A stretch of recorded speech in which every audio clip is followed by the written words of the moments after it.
Hello good evening student, स्वागत है आप सभी का द स्टडी अड्डा में। तो आज की इस क्लास में हम डिस्कस करेंगे एक्सरसाइज 10.2 को। तो जो चैप्टर है हमारा सर्कल, तो सर्कल की एक्सरसाइज 10.2 बहुत इंपॉर्टेंट एक्सरसाइज है। इससे पहले 10.1 हमारी हो चुकी है, पीछे के 9 चैप्टर भी कंप्लीट हो चुके हैं। तो आज 10.2 को डिस्कस करेंगे और इससे पहले की क्लासेस अगर आपने नहीं किया तो प्लेलिस्ट में आप जाकर के उन क्लासेस को कर सकते हैं। तो इस चैप्टर का जो पहला क्वेश्चन है वो उसको देखें। Recall that two circles are congruent if they have same radii. Prove that the equal chord of congruent circle subtend equal angle at their centers. क्या मतलब है कि दो कैसे सर्कल है? कॉन्ग्रेंट सर्कल है। तो एक दो कॉन्ग्रेंट सर्कल है जिनका सेंटर क्या है? सेम है। तो ये दो कॉन्ग्रेंट सर्कल है, चाहे तो आप अलग अलग दो सर्कल ले लेते तो उसका मतलब उन सर्कल का एरिया सेम होता, सेम रेडियस के होते। दो सर्कल क्या होते हैं? सेम रेडियस के होते। मैंने दो सर्कल ना बना करके एक जगह सर्कल दिखाया।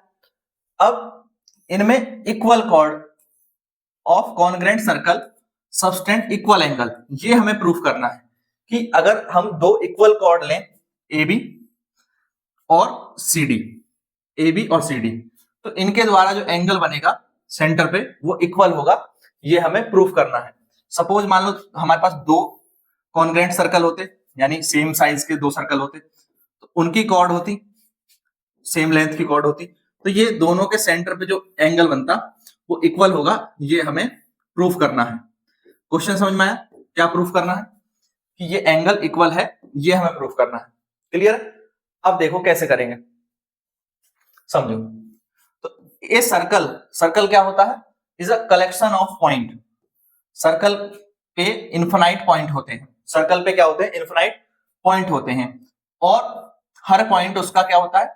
हर पॉइंट सेंटर से एक इक्वल डिस्टेंस पर होता है, जिसे हम रेडियस कहते हैं। हर एक पॉइंट की सेंटर से क्या डिस्टेंस होती है? वो रेडियस होती है, इक्वी डिस्टेंस फ्रॉम सेंटर। तो two circle can only be congruent if they the distance of every point of the both circle is equal to from the center। यानी दो सर्कल कभी कब कॉन्ग्रेंट होंगे? जब उनकी रेडियस इक्वल हो। जब उनकी रेडियस क्या हो? इक्वल हो, तो वो दोनों सर्कल क्या होंगे? कॉन्ग्रेंट होंगे। ये बात हमें पता है, जब उनकी रेडियस इक्वल होगी तो दोनों सर्कल कॉन्ग्रेंट होंगे। अब यहां पर मैंने एक ही सर्कल दिखाया है और इसमें एक रेडियस लेते हुए दो, ये एक रेडियस के सर्कल समझ लो इसी के नीचे है। अब यहां पर दो हमने क्या ली? कॉर्ड ली, ए बी और सी डी। तो ए बी और सी डी इक्वल कॉर्ड हमें लेनी है। प्रूफ करना है कि इक्वल कॉर्ड क्या बनाएंगी? इक्वल एंगल बनाएंगी। इक्वल एंगल बनाएंगी सेंटर पे, तो इक्वल कॉर्ड हम मान लेंगे। ये क्या है? गिवन, और ये हमें प्रूफ करना है। तो equal chord A B equal to C D given है। यहां से हमारा प्रूफ स्टार्ट हो गया। क्या प्रूफ करना है? कि एंगल इक्वल बनेंगे। कौन से एंगल इक्वल बनेंगे? ये कॉर्ड एंगल बनाएगी एओबी, ये एंगल, और ये वाली कॉर्ड एंगल बनाएगी सीओडी, ये एंगल। तो ये दोनों एंगल हमें इक्वल प्रूफ करने, एओबी इक्वल है सीओडी के, ये प्रूफ करना है। तो कैसे प्रूफ करेंगे? तो एक ट्राइंगल है एओबी और एक ट्राइंगल है सीओडी, दोनों ट्राइंगल हमने यहां लिख लिए। अब इन ट्राइंगल में हम देखें तो ये साइड एओ किसके इक्वल हो जाएगी? ओसी के इक्वल हो जाएगी, क्योंकि दोनों क्या है? रेडियस है। इसी तरह से ये साइड बीओ डीओ के इक्वल हो जाएगी, क्योंकि दोनों क्या है? रेडियस है। और A B equal to C D यहां गिवन है। तो तीन चीजें प्रूफ हो गई, तीन चीजें इक्वल आ गई। A B equal to C D given है, तो इसका मतलब side side side side side side congruency होगी किसमें? इन दोनों ट्राइंगल में।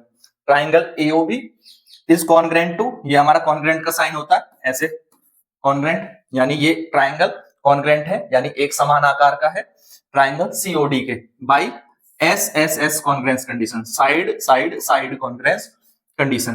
तो इसलिए एओबी इक्वल होगा किसके? सीओडी के। ये हमें पता चल गया। एंगल एओबी किसके इक्वल होगा? क्योंकि अब इसके जो भी कॉन्ग्रेंट पार्ट है, ये एंगल इस एंगल के इक्वल हो जाएगा, ये एंगल इस एंगल के इक्वल हो जाएगा, ये एंगल इस एंगल के इक्वल हो जाएगा। साइड हमने पहले इक्वल कर दिए, तो इसको हम बोलते हैं CPCT, congruent corresponding part of congruent triangle. तो कॉन्ग्रेंट ट्राइंगल के कॉरेस्पॉन्डिंग पार्ट एओबी और सीओडी, ये दोनों एंगल क्या है? इक्वल है बाई सीपीसीटी। तो यानी दो इक्वल कॉर्ड हमने लिए थे, equal cord of congruent circle, subtended equal angle at their centre, ये प्रूफ हो गया। यही हमें प्रूफ करना था कि ये एंगल इक्वल प्रूफ करने थे जब कॉर्ड क्या है, इक्वल है। बात समझ में आई? तो अगर कोई दो कॉन्ग्रेंट सर्कल है, दो कॉन्ग्रेंट सर्कल हैं, तो मैं अलग अलग भी बनाता, और अगर ये कॉर्ड इक्वल लेंथ की है, ए बी इक्वल है सी डी के, तो ये इसके सेंटर ओ पे जो एंगल बनाएगी ए ओ बी, और इसका सेंटर में पी ले लूं, तो सी पी डी दोनों एंगल क्या होंगे, इक्वल होंगे। ये हमें समझ में आता है इस थ्योरम से। ठीक है, क्लियर है? नेक्स्ट क्वेश्चन देखें। अब सेकंड क्वेश्चन को समझें। Prove that if the chord of congruent circle subtend equal angle, अब यहां क्या दिया है, equal angle at their center, then the chord are equal. ये हमें प्रूफ करना है, कॉर्ड आर इक्वल।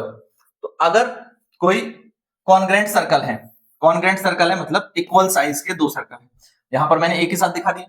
तो एक में एक एंगल बनाया, एक कॉर्ड, ये कॉर्ड है ए बी, ए बी ये सेंटर ओ पर एक एंगल बनाती है। इसमें एक कॉर्ड लिया उस सी डी, जो इसके सेंटर पर पी पर एक एंगल बनाती है, और दोनों एंगल क्या है, ये एंगल इक्वल है, ये कहा है। तो कॉर्ड इक्वल होने चाहिए, ये हमें प्रूफ करना है।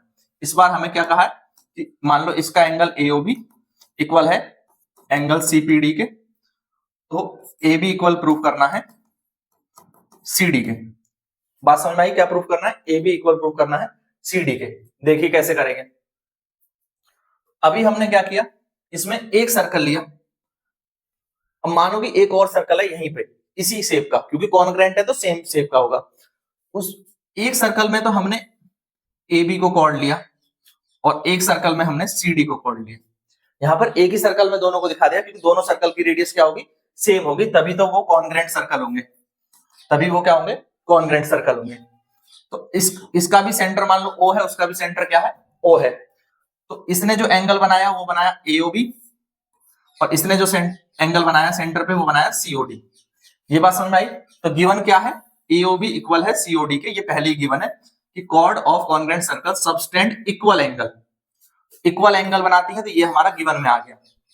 उसके बाद हमें प्रूफ क्या करना है, प्रूफ करना है द कॉर्ड आर इक्वल, यानी A B equal to C D. Chord कौन से हैं, ये एक कॉर्ड है ए बी और ये एक कॉर्ड है सी डी, इन दोनों को इक्वल प्रूफ करना है। तो कैसे प्रूफ करेंगे, प्रूफ दोनों ट्राइंगल सेलेक्ट करें एओबी और सीओडी, दोनों ट्राइंगल हमने ले लिए एओबी और COD, in triangle AOB and COD. ओए, ओए देखो, ओए ये साइड है ओए, ये किसके इक्वल हो जाएगी, ये इस ओसी के इक्वल हो जाएगी, लिख दिया। ठीक है, क्योंकि ये ट्राइंगल कॉन्ग्रेंट होंगे, क्योंकि दोनों क्या है, रेडियस है, ये रेडियस है, इन्हें हमें कॉन्ग्रेंट प्रूफ करना है। ये एंगल इसके इक्वल दिया ही है, गिवन है, एंगल एओबी इक्वल है एंगल सीओडी के, गिवन है। ओबी इक्वल होगी ओडी के, क्योंकि रेडियस है, दोनों सेम सर्कल की ये रेडियस है, क्योंकि सर्कल का रेडियस ऑलरेडी सेम है। तो इससे हमारा side angle side congruence condition हो गई इन दोनों ट्राइंगल के बीच में। कौन से ट्राइंगल, ये एओबी और सीओडी के बीच में, ये दोनों ट्राइंगल क्या हो गए, कॉन्ग्रेंट हो गए, यानी ये दोनों ट्राइंगल हमारे सेम शेप के हैं, कॉन्ग्रेंट है। और जब कोई ट्राइंगल कॉन्ग्रेंट हो गए तो अब उनमें हम कह सकते हैं corresponding part of congruent triangle क्या होंगे, वो इक्वल होंगे। कोरस्पॉन्डिंग पार्ट यानी जैसे ये एंगल इस एंगल के इक्वल होगा, ये एंगल इस एंगल के इक्वल होगा, ये पहले ही दिया था, रेडियस हमें पता ही है, तो ये साइड इस साइड के इक्वल होगी, यानी ए बी सी डी के इक्वल होगी, ये बाई सीपीसीडी।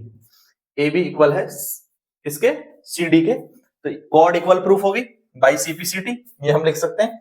तो इसका मतलब अगर कॉर्ड ऑफ कॉन्ग्रेंट सर्कल है, कॉन्ग्रेंट सर्कल के कॉर्ड हैं, तो वो सबटेंड करेंगे इक्वल एंगल, और अगर इक्वल एंगल सबटेंड करेंगे सेंटर पर, तो कॉर्ड की लेंथ भी क्या होगी, इक्वल होगी। यही प्रूफ यहां पर हुआ है, A B equal to C D होगा अगर एंगल एओबी इक्वल है, जो कॉर्ड ने एंगल बनाया सीओडी के, तो कॉर्ड की जो लेंथ है वो ए बी सी डी के इक्वल होगी। ये हमें यहां से समझ में आ गया। पिछले क्वेश्चन में हमने उल्टा किया था, जब कॉर्ड की लेंथ इक्वल दी थी तो उसके द्वारा जो सबटेंड किया गया एंगल था वो इक्वल था। तो ये दोनों बातें ही एक दूसरे से प्रूफ की जा सकती हैं। ठीक है, क्लियर है, समझ गए? कर लेंगे आप इसको, कोई कंफ्यूजन है तो जल्दी से बता दीजिए। तो इस एक्सरसाइज के दो क्वेश्चन थे, एक्सरसाइज में दो ही क्वेश्चन है, 1 और 2 दोनों क्वेश्चन हमने कर लिए, आपको समझ में आ गए होंगे। अगर कहीं भी कोई डाउट है तो जल्दी से कमेंट करके बता दीजिए। तो आज की क्लास में हमने ये 2 क्वेश्चन किए, ठीक है, और नेक्स्ट क्लास में हम एक्सरसाइज करेंगे 10.3। वीडियो अच्छा लगा तो लाइक जरूर करें, शेयर करें और अपने सभी दोस्तों को चैनल के बारे में बताएं, वीडियोस को शेयर करें उनके साथ, और इसी तरह के और वीडियोस देखने के लिए प्ले लिस्ट पर जाएं। Thank you, thanks for watching.